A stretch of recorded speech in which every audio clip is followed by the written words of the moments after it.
মসজিদে আকসা এটা এমন একটি মসজিদ যেই মসজিদে আমার নবী মেরাজে যাওয়ার সময় নামাজ পড়েছেন।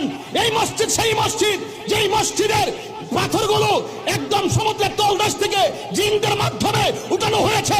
প্রত্যেকটা পাথরে সূরা ইয়াসিন লেখা ছিল। এমন মসজিদ, এই মসজিদ সেই মসজিদ যেই মসজিদ মুসলমানদের প্রথম কিবলা ছিল। জীবনের রক্ত দিয়ে হলো সেই মসজিদ আকসাকে রক্ষা করে ছাড়বো, ঠিক কিনা বলা?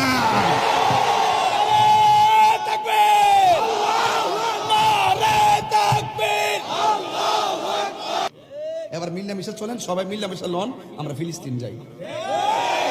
কতক্ষণ ঠিক না বেঠি? পরিষ্কার কথা। আসেন, বসেন, কথা বলেন। আসেন, আমরা কি ধারণ করি বুঝা যান।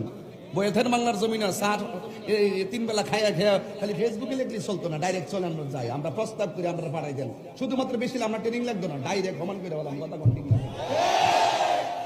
আইন মুসলমানদের অবস্থা ভালো না। আমরা ঠেলাঠেলির কারণে কিন্তু এই সুযোগটা হয়েছে। আজকে ইহুদির পিছনে ইহুদিরকে সহযোগিতা করছে, কাফের পাশে কাফের দাঁড়াই গেছে, আর আমরা মুসলমানের পক্ষে দাঁড়াইতে পারতেছি না।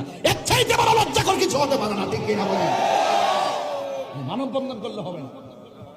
আমাদের মাননীয় প্রধানমন্ত্রী বলছে আমরা ফিলিস্তিনের পাশে আছি।